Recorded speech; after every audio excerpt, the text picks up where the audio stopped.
मुझे क्यों नहीं करने देते? गलती है, तेरी गलती है कि तू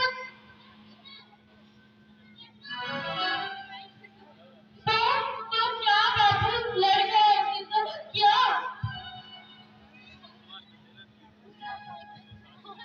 ए लड़की, सारा जवाब मत सुनो, वरना जवाब निकाल कर आंख में ले दूंगा। पर बापू मेरी उनका अभी पढ़ाई लिखाई भी है, मुझे पढ़ लिख कर कुछ बनना है। ए लड़की, ये एहसान मना कि हमने तुझे पाल पोस कर इतना बड़ा कर दिया, वरना अगर उसी समय गलत हाथ में मार दिया होता तो आज तेरी एक औसत ना सुनती होती।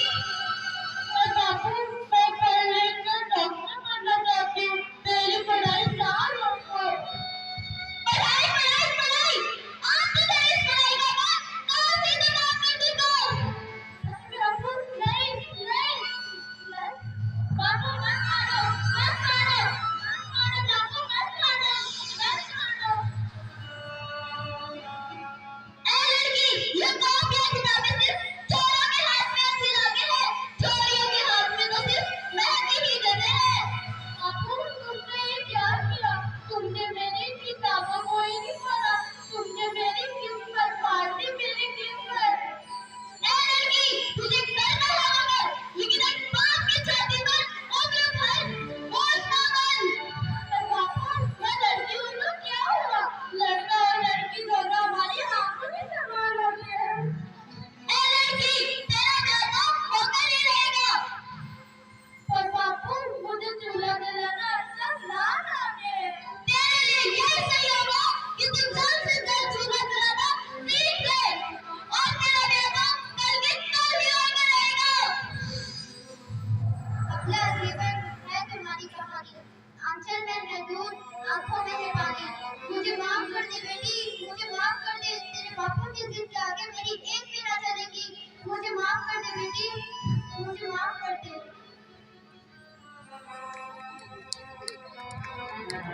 अभी हमने देखा कि किस प्रकार अनंतबाई के पिता ने उनका 9 वर्ष की उम्र में उनसे 20 साल बड़े गोपाल राव जोशी के साथ विवाह कर दिया। विवाह हो जाने के 14 वर्ष बाद उन्होंने एक बेटे को जन्म दिया।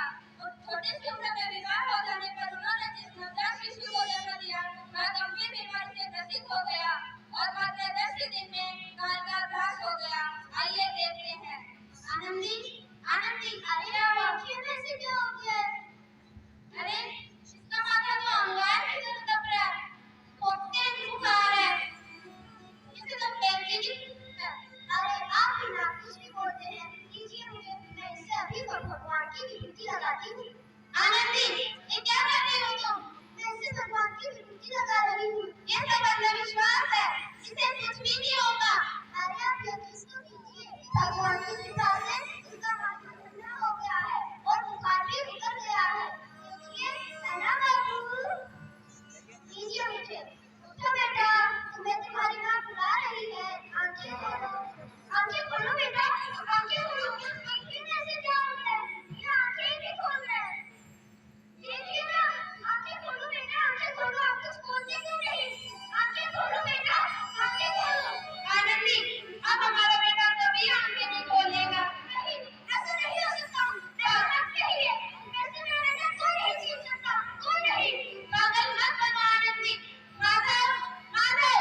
पार्वती, मुझे लगता है कि अब मेरा अंत समय नजदीक है।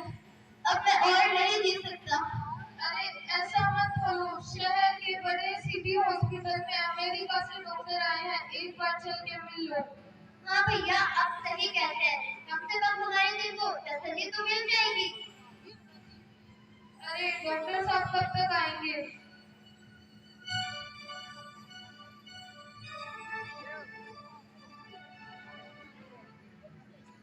इस मरीज की तो हालत बहुत ही खराब है। ये तो कोई समस्या ही बचा सकता है। अरे आप चिंता मत करिए, शायद कि अमेरिका से एक डॉक्टर मैडम आए हैं, वो अभी आते ही होंगे। डॉक्टर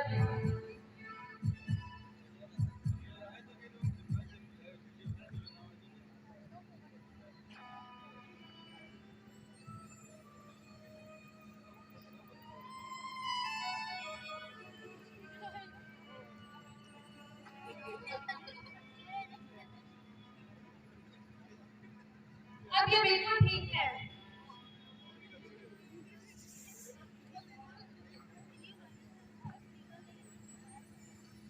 वो कौन डॉक्टर साहब थे जिन्होंने मेरी जान बचा ली? मुझे मिलना है उनसे।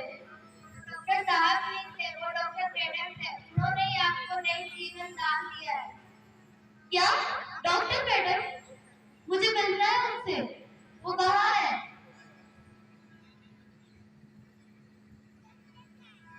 धन्यवाद डॉक्टर मैडम, आपने मुझे बचा लिया। मैं गरीब भला इसके बदले आपको क्या दे सकता हूँ? वचन वचन चाहिए मुझे कि कभी ये नहीं कहोगे कि बेटियां कुछ कर नहीं सकती। क्या? ये कैसा वचन है?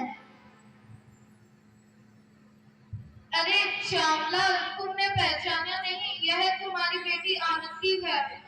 क्या? आनंदी? मेरी बेटी आनंदी? और डॉक्टर? ऐसा कैसे हो सकता है? हाँ बापू, वही आनंदी जिसके लिए तुमने चूल्हा और दूल्हे के सिवाय कुछ नहीं चुना था। बापू, कुछ नहीं चुना था। मुझे माफ कर दे बेटी, मुझे माफ कर दे। नहीं नहीं बापू, तुमने तो मेरा हाथ भी लगा के मेरी जिंदगी को काला कर दिया था। बापू, काला कर दिया था।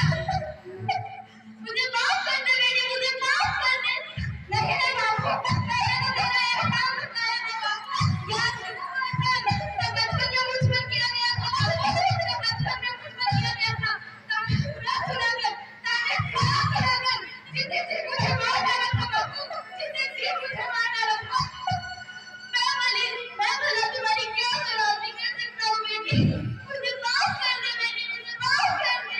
बापू, तुमने ही तो कहा था कि किताबें सिर्फ बेटों के हाथ में अच्छी लगती है, बेटियों के हाथों में मेहंदी अच्छी लगती है। मेहंदी एक को पढ़ाना और दूसरे को न पढ़ाना सामाजिक अधिकार है बापू, सामाजिक अधिकार। मुझे गलती हो गई बेटी, मुझे माफ कर दे बेटी, मुझे माफ कर दे। अरे आनंदी, तुम अपने पिता को माफ नहीं करोगी? माफ कर दो, माफ कर दो। पापा